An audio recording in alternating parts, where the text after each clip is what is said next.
भाइयों, बारिश का जब मौसम होता है तो हमारे गन्ने में सबसे ज़्यादा खरपतवार हो जाती है, यानी घास हो जाती है।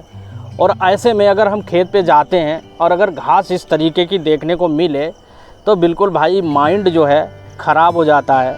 चाहे उसमें चौड़ी पत्ती की खरपतवार हो या पतली पत्ती की खरपतवार हो या मोथा बधा जैसी घास हो, तो ऐसे में आपके दिमाग में ये चलता है कि भाई इतने प्रकार की अगर गन्ने में घास है और दवा आपको लगानी है और वो भी एवरेज में लगानी है, ज़्यादा खर्चा नहीं करना है, तो आज की वीडियो इसी पे आधारित है। और आज आपको ऐसी 3 दवा का कॉम्बिनेशन बताएंगे कि एक साथ में पूरी सफाई हो जाएगी और आपको वीडियो के अंत में इसका रिजल्ट भी देखने को मिलेगा कि घास किस तरीके से सूख रही है, चाहे चौड़ी पत्ती हो और चाहे वो पतली पत्ती की घास हो, मोथा बधा हो, कुछ भी हो, सब ख़त्म हो जाएगा आपके गन्ने से। और आपके गन्ने पे थोड़ा सा फ़र्क पड़ सकता है मेरे हिसाब से। बाकी कंपनी दावा करती हैं कि घास वाली दवा आप लगाइए, आपके गन्ने पे कोई फ़र्क नहीं पड़ेगा।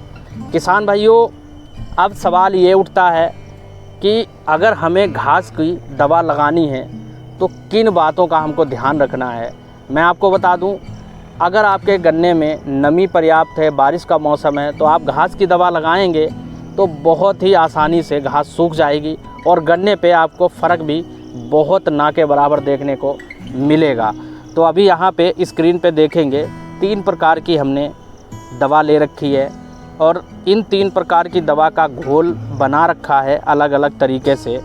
और घोल को बनाने के बाद किसान ने क्या किया है कि इसमें जो है खेत में स्प्रे करवाया है, जो कि अभी आपने शुरू में फुटेज देखा होगा। और हमने यहाँ पे जब पहुँचे थे वीडियो शूट करने तो मुझे थोड़ा सा अजीब लगा कि भाई इसमें तो सब नामी दवाएं हैं और किसान किसके बल पे डलवा रहा है। तो भाइयों, मैं आपको बता दूं, किसान से जब पूछा तो जो पेस्टिसाइड शॉप पे दुकानदार होता है वो ये दवा का फार्मूला डलवा रहा है। देखिए आप, सैंपरा है, जूरा है और मैट्रीविजन है 70% वाली। जूरा के अंदर आपको 2,4-D मिल जाएगी, लेकिन हालांकि यहाँ पे जो 2,4-D है वो 45% वाली है और यहाँ पे जो सैंपरा है वो 75% WDG के साथ में है। और तीनों का इन्होंने घोल बनाया बहुत अच्छे तरीके से। घोल बनाने के बाद भाइयों यकीन मानिए, स्प्रे जब करवाया गया तो भी हमने वीडियो आपको दिखाई भी है शुरू में, अच्छे से स्प्रे किया। ये देखिए यहाँ पे टंकी भर दी गई और वही दवा यहाँ पे डाली गई। और गन्ना जो देखेंगे, गन्ने में फुटाव कम है और गन्ने में जो कल्ले हैं बहुत दूर दूर हैं। और ये टोटल जो प्लॉट है ये 9 बीघे का, यानी 1.5 बीघे का, 1.5 एकड़ का प्लॉट है भाइयों। और इसमें दवा जो है कुछ इस प्रकार से किसान डाल रहा है, देखिए। और यहाँ पे स्प्रे का कार्य जो है यहीं पे चालू हो गया, कोने पे ही। बगल में आप धान के फसल भी देख रहे होंगे भाइयों, और आगे गन्ना जो है हरा भरा खड़ा हुआ है। लेकिन ये इस गन्ने की क्रिया ख़राब हो गई। इसकी एक वीडियो ज़रूर डालूंगा। अगर आप कमेंट सेक्शन में जाके हमें कहेंगे कि इसके वीडियो डालिए, इसकी कहानी बताइए, वो भी मैं बताऊंगा। अभी फ़िलहाल खरपतवार की बात करता हूं और खरपतवार के बारे में बताता हूं। इस तरीके से खरपतवार ऐसे स्प्रे हो रही है जैसे जो है खेत में गन्ना बिल्कुल भी ना हो, और ज़बरदस्त तरीके से स्प्रे हो रही है। अब सवाल ये है कि स्प्रे तो हो रही है, पैसा भी खर्च हो गया, क्या हमारी धान की फसल में इसको फ़ायदा मिलने वाला है या नहीं?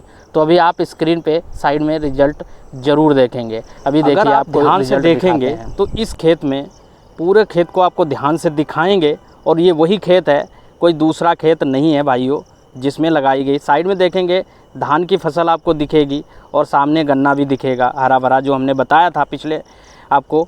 और अभी आप देखेंगे तो इस तरीके से इस गन्ने में स्प्रे हुआ है ज़बरदस्त तरीके से, और घास जो है बिल्कुल पीली पड़ने लग गई है। और ये चौथे दिन वीडियो दोबारा से क्रिएट करी गई थी और दोबारा से बनाई गई।